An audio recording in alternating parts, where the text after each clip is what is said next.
अस्सलाम वालेकुम। Welcome back to genius coaching centre.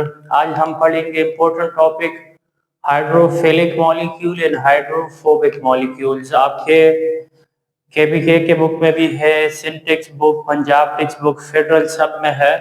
इमकेट ईकेट उसमें भी आ जाता है और आपके शॉर्ट क्वेश्चन में भी आ सकते हैं कि हाइड्रोफिलिक मॉलिक्यूल क्या है, हाइड्रोफोबिक क्या है, या इसके एमसीक्यू जो है इंतहाई इंपॉर्टेंट होते हैं। आइए सीखते हैं ये क्या है।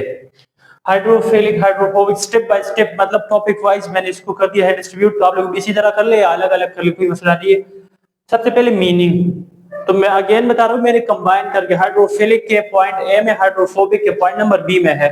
फिर डिफिनीशन ए में हाइड्रोफिलिक का है, बी में तो ऐसे मैंने किया है। अगर आप लोग अलग अलग करना चाहते हैं, हाइड्रोफिलिक उसका पूरा कर ले, हाइड्रोफोबिक उसका पूरा कर ले, आपके लॉन्ग क्वेश्चन में आ सकता है। मीनिंग, हाइड्रो का मतलब है वाटर, एक्वा। फिलिक का मतलब है एफिनिटी या लाइक करना या लव करना, पानी को क्या करना, पसंद करना। ऐसे मॉलिक्यूल जो पानी को पसंद करते हैं, जो पानी में सॉल्युबल है, वो हाइड्रोफिलिक है। और हाइड्रो मतलब water, phobia, phobia photophobia, photo मतलब लाइट, फोबिक का मतलब कि लाइट से डरना, बीमारी है ना वो फोटोफोबिया। या लिपोफिलिक और लिपोफोबिक, ये ना फिलिक का लफ्ज आया तो इसका मतलब कि ये इस चीज के साथ इसको लाइक करता है, इसके साथ इंटरेक्शन या एसोसिएटेड है। और फोबिक का आया लफ्ज तो समझ ले कि ये जो है, तो भले वो लाइट के साथ है, वो लिपिड के साथ है, वो वाटर के साथ है। तो फोबिया का मतलब होगा फियरिंग, डरने वाला, या इंटरेक्शन नहीं करने वाला, या डिसलाइक, नापसंद करने वाला। फियर डरना, डिसलाइक नापसंद करना, या रिपेल, वाटर को रिपेल करने वाले मॉलिक्यूल्स को हम हाइड्रोफोबिक कहेंगे। में आ सकते हैं कि which of the following is hydrophilic या which of the following is hydrophobic। और नेचर, किस नेचर के होंगे हाइड्रोफिलिक, किस नेचर के होंगे, और हाइड्रोफोबिक किस नेचर के। They are polar in nature, जो हाइड्रोफिलिक है ना वो पोलर इन नेचर होंगे, मतलब कि उस पे प्लस माइनस चार्जेस आएंगे, या वो जो है, या वो आयोनिक होंगे। हाइड्रोफिलिक मॉलिक्यूल या तो पोलर होंगे या आयोनिक होंगे, मतलब कि या तो completely plus completely minus charge होगा, या जो है इस पे partial plus partial minus charge होगा, याद रखिए।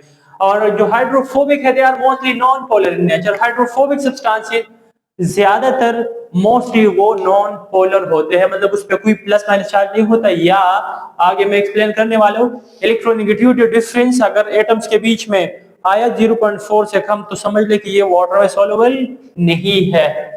डेफिनेशन, सॉल्यूट या सब्सटेंसेस, ऐसे सॉल्यूट्स या ऐसे substances which associate strongly with water are called hydrophilic, या जो पानी के साथ हाइड्रोजन बॉन्ड बनाते हैं, या जो पानी के साथ इंटरेक्शन करते हैं, तो इस किस्म के मॉलिक्यूल को हम हाइड्रोफिलिक कहते हैं। और दो सब्सटेंसेस या दो मॉलिक्यूल या दो सॉल्वेंट्स which do not और वीकली एसोसिएट विद वाटर, जो पानी के साथ बिल्कुल इंटरेक्शन ही नहीं करते या बिल्कुल वीक इंटरेक्शन करते हैं, तो उसको हम क्या कहते हैं, हाइड्रोफोबिक कहते हैं।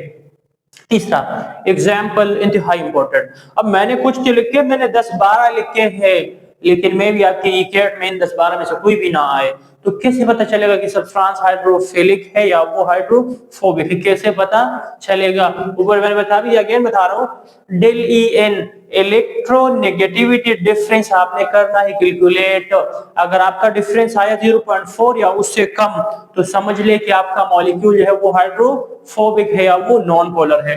और अगर ये डिफरेंस 0.9 0.4 और उस रेंज में आया, किस रेंज में, मतलब 0.4 से ऊपर आया, तो समझ लीजिए हाइड्रोफिलिक है, मतलब कि ये वाटर के साथ इंटरेक्शन करे। कुछ एक्सेप्शनल जो होंगे वो जो है करेंगे बाद में डिस्कस, अभी आप लोग इस पे तवज्जो दिए। देखिए फॉर एग्जांपल एसीटोन, कीटोन है।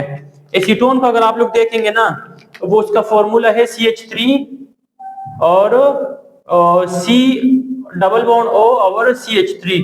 अगर देखेंगे आप इसमें, ये जो है एसीटोन, एक एसीटोन दूसरे एसीटोन के साथ डाइपोल डाइपोल फोर्स के साथ इंटरेक्शन करेगा, हाइड्रोजन बॉन्ड नहीं बनाएगा, वो अलग टॉपिक है, वो तो इंशाल्लाह साथ साथ पढ़ेंगे। तो आप इसमें एक एसीटोन दूसरे एसीटोन के साथ डाइपोल डाइपोल इंटरेक्शन करेंगे, पानी के साथ ये हाइड्रोजन बॉन्ड बनाएंगे, या पानी के साथ डाइपोल डाइपोल इंटरेक्शन के थ्रू जो है इंटरेक्ट करेंगे। तो ये पानी में सॉल्युबल है या ये हाइड्रोफिलिक है। एसीटोन ऑक्सीजन पे 3.5 इसकी इलेक्ट्रोनेगेटिविटी है, कार्बन की है 2.5 हो। अब 3.5 से 2.5 आप माइनस कर ले तो आपके पास डिफरेंस आ जाता है 1.0। अब डिफरेंस 0.4 से ग्रेटर आ रहा है, अगर डिफरेंस 0.4 से ग्रेटर आया तो पानी में सॉल्युबल होगा मॉलिक्यूल। तो एसीटोन इथेनॉल का देख ले, इसमें हाइड्रोक्सिल होगा, OH के साथ इंटरेक्शन करेगा और O जो है कार्बन के साथ इंटरेक्शन करेगा। दोनों केस में अगर आप डिफरेंस कैलकुलेट करेंगे तो 0.4 से ग्रेटर आएगा, 1 के करीब आएगा ना, तो आपका इथेनॉल, आपका अल्कोहल भी हाइड्रोफिलिक है। आप अगर एल्डिहाइड को देखेंगे, एल्डिहाइड को, तो वो भी इसी नेचर का है, उसका भी डाइपोल मोमेंट भी है और वो जो है वाटर के साथ इंटरेक्शन करता है, या वो आपस में डाइपोल डाइपोल फोर्स के थ्रू इंटरेक्शन करते हैं, तो वो भी हाइड्रोफिलिक है। एल्डिहाइड, कीटोन, अल्कोहल पानी में सॉल्युबल होंगे। और एसिटिक एसिड, कार्बोक्सिलिक एसिड, तो भी वो स्ट्रॉन्गर हाइड्रोजन बॉन्ड बनाएंगे वाटर के साथ, और आप इसमें भी हाइड्रोजन बॉन्ड बना सकते हैं। इथेनॉल हाइड्रोजन बॉन्ड आप इसमें बना सकते हैं वाटर के साथ भी। एसीटोन और एल्डिहाइड जो है, कीटोन एल्डिहाइड, आप इसमें हाइड्रोजन बॉन्ड नहीं बना सकते लेकिन वाटर के साथ बना पाएंगे। अमाइनो एसिड, अमाइनो एसिड जो है वो भी ऑर्गेनिक कंपाउंड ही है, लेकिन अमाइनो ग्रुप मौजूद है तो वाटर के साथ हाइड्रोजन बॉन्ड बना सकते हैं, तो हाइड्रोफिलिक है। इसके अलावा सॉल्ट, NaCl, आयोनिक कंपाउंड पानी में सॉल्युबल होते हैं।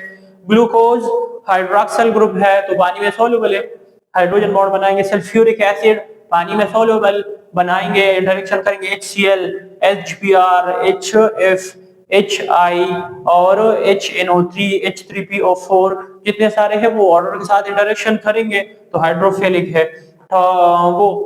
इसके अलावा HNO3, NaOH जो बेस है, जो एसिड्स है, एसिड और आपका ग्लूकोज है और ये सॉल्ट, ये वाटर के साथ इंटरेक्शन करेंगे तो हाइड्रोफिलिक हो गए। इसके बाद दूसरा एग्जांपल है हाइड्रोफोबिक का, तो बेंजीन और C6H6। C6H6 का अगर आप देखेंगे, कार्बन है, हाइड्रोजन है, कार्बन की इलेक्ट्रोनेगेटिविटी 2.5 है, हाइड्रोजन की 2.1 है, 2.5 माइनस 2.1 तो 0.4 आ रहा है।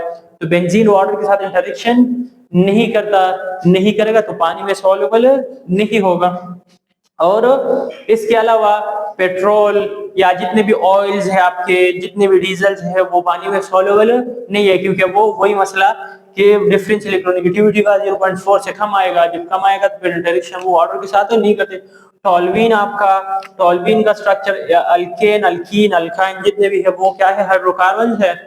टॉल्वीन भी हाइड्रोकार्बन ही है, हाइड्रोकार्बन तो बिल्कुल इंटरेक्शन नहीं करते, डेरिवेटिव जो है वो इंटरेक्शन कर सकते हैं वाटर के साथ। एक्सप्लेनेशन इसका फिर आप अलग अलग कर सकते हैं, मैंने दोनों एक साथ कर दिया। एक्सप्लेनेशन पहले हाइड्रोफिलिक का है फिर हाइड्रोफोबिक का होगा। लाइक डिसॉल्व, लाइक वाले रूल को फॉलो करेंगे, मतलब कि हाइड्रोजन बॉन्ड बनाएंगे वाटर के साथ, या वो डाइपोल डाइपोल इंटरेक्शन के थ्रू पानी के साथ इंटरेक्शन करेंगे, जब करेंगे तो फिर वो वाटर में सॉल्युबल होंगे।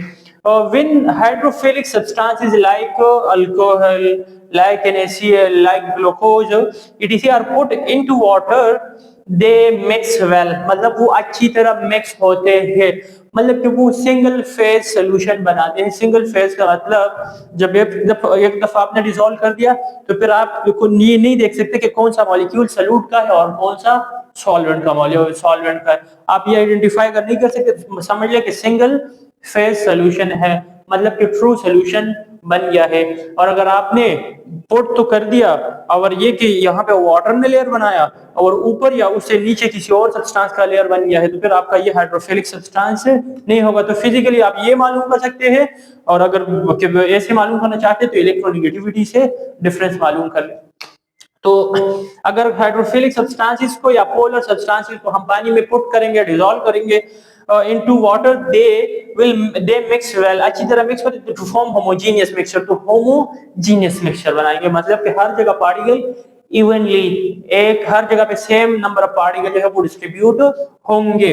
एज बोथ सॉल्यूट हो, तो आप लोग को याद होना चाहिए कि ऐसा क्यों होता है। इस वजह से होता है क्योंकि सॉल्यूट और सॉल्वेंट का आपस में जो इंटरेक्शन है ना, क्योंकि वो दोनों पोलर है, so they will form single phase solution, तो सिंगल फेज सॉल्यूशन बनाएंगे। सिंगल फेज मैंने बता दिया आप लोगों को, या दूसरे अल्फाज में, in other words solute solvent interaction, ये हाई स्ट्रोक। ऑलरेडी मैं एक पिछले लेक्चर में बता भी चुका हूँ, अगेन बता रहा हूँ कि अगर बता दिया कि सॉल्यूट ये सब्सटेंस पानी में सॉल्युबल नहीं है, या ये वाटर जो है ये NaCl है या कोई और सब्सटेंस है वो पेट्रोल में सॉल्युबल नहीं है, तो आप लोगों ने बताना हो कि ये वाला इंटरेक्शन वीकर है।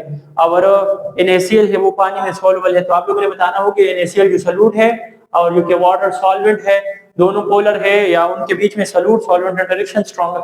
अगर बता दी कि ये चीज इसमें सॉल्युबल है, भले पोलर हो भले नॉन पोलर हो, पोलर पोलर में या नॉन पोलर में सॉल्युबल होते हैं, तो आप लोगों ने बताना हो कि ये वाला इंटरेक्शन स्ट्रॉन्गर है। किस किस से?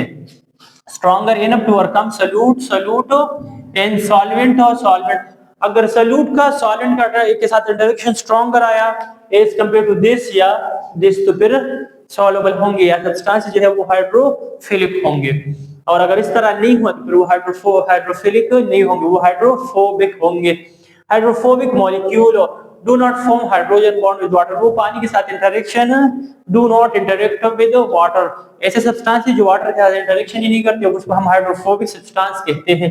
Substance which interact with each other through London dispersion forces are usually water insoluble। ऐसे सब्सटेंसेस जो आपस में dipole dipole London dispersion forces के थ्रू इंटरेक्शन करते हैं वो पानी में सॉल्युबल नहीं होते। फॉर एग्जांपल अगर आप लोग देखेंगे ना कौन सा सब्सटेंस, अगर आप लोग देखेंगे किसको, मीथेन को, CH4 को, एक भी मीथेन आया और दूसरा भी मीथेन आया, तो ये दोनों ने जो है आप इसमें डाइपोल डाइपोल फोर्स के थ्रू लंडन डिस्पर्जन फोर्स के थ्रू इंटरेक्शन करते हैं, तो ये पानी के साथ डाइपोल डाइपोल इंटरेक्शन नहीं कर सकते या वो हाइड्रोजन बॉन्ड वाटर के साथ नहीं बना सकते, तो इस वजह से ये हाइड्रोफोबिक होंगे। तो वो ऐसे मॉलिक्यूल जो आप इसमें लंडन डिस्पर्जन के थ्रू इंटरेक्शन करते हैं पानी में सॉल्युबल नहीं होते। Hydrophobic molecule like benzene when put into water, जो पानी में डालेंगे तो क्या होगा, do not interact with water and hence two are split phase। आप लोग को ये याद होना चाहिए, फिजिक्स का भी टर्म है और केमिस्ट्री का भी है। टू फेज या split phase solution will form. Two phase का मतलब कि या तो फॉर एग्जांपल अगर सॉलिड को हाइड्रोफोबिक सॉलिड को अगर आपने पानी में ड्रॉप कर दिया, पुट कर दिया, तो उसने क्या करना होगा, वो जो हाइड्रोफोबिक सब्सटेंस है ना, अगर सॉलिड है तो नीचे लेयर नीचे प्रेसिपिटेट बना देंगे, और अगर आपने लिक्विड को पानी में डिसॉल्व कर लिया हाइड्रोफोबिक लिक्विड को, तो एक लेयर पानी का बनेगा, दूसरा जो है वो किसका बनेगा, उस सब्सटेंस का बनेगा। तो डिपेंड करता करेगा कि वो जो सब्सटेंस आपने पानी में ड्रॉप कर दिया है, पुट कर दिया है, उसकी डेंसिटी पानी से ज्यादा है या उसकी डेंसिटी वाटर की डेंसिटी से कम है। अगर वाटर ज्यादा डेंसर हुआ और वो सॉल्यूट कम, तो वो ऊपर लेयर बनाएगा, पानी नीचे लेयर बनाएगा। और अगर जो सब्सटेंस आपने पानी में ऐड कर दिया है लिक्विड फॉर्म में, अगर वो वाटर से डेंसर है तो वो नीचे लेयर बनाएगा और वाटर जो है वो ऊपर लेयर बनाएगा। और जो सब्सटेंस आपने पुट कर दिया अगर वो सॉलिड है तो वो नीचे प्रेसिपिटेट बना लेंगे बॉटम में। तो आप लोग को ये याद होना चाहिए। इस वजह क्या है, क्योंकि टू फेज या स्प्लिट फेज सोल्यूशन जो है वो बनता है, तो इस वजह से मतलब अनट्रू सोल्यूशन या फॉल्स सोल्यूशन बनता है, सही सोल्यूशन नहीं बनाता। तो हेट्रोजीनियस मिक्सचर बनेगा, पार्टिकल नीचे बॉटम में प्रेसिपिटेट हो जाएंगे। Either two layer will exist या प्रेसिपिटेट विल फॉर्म। तो इसका रिजल्ट क्या होगा, वहां हमने पढ़ लिया था कि होमोजेनियस मिक्सचर बनेगा। यहाँ पे रिजल्ट क्या होगा, या तो दो लोअर लेयर बनेंगे अगर लिक्विड्स हो दोनों, या अगर सॉलिड हो तो नीचे प्रेसिपिटेट बना लेंगे, सिंपल सी बात। In other word solute solid interaction हमने ऊपर पढ़ लिया कि स्ट्रॉन्गर होंगे हाइड्रोफिलिक के।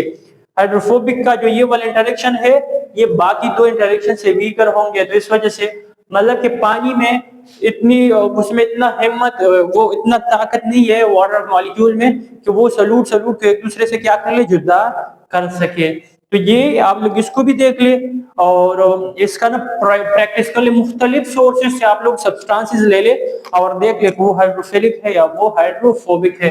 तो तभी आप लोग जाके MCQ सही कर पाएंगे। इलेक्ट्रोनेगेटिविटी का आप लोग प्रैक्टिस कर ले तो होगा, अगर अभी नहीं करेंगे तो फिर मुश्किल बनेगा। इसका स्क्रीनशॉट ले ले और फिर जो है मुश्किल को पूछ ले। अल्लाह हाफिज़।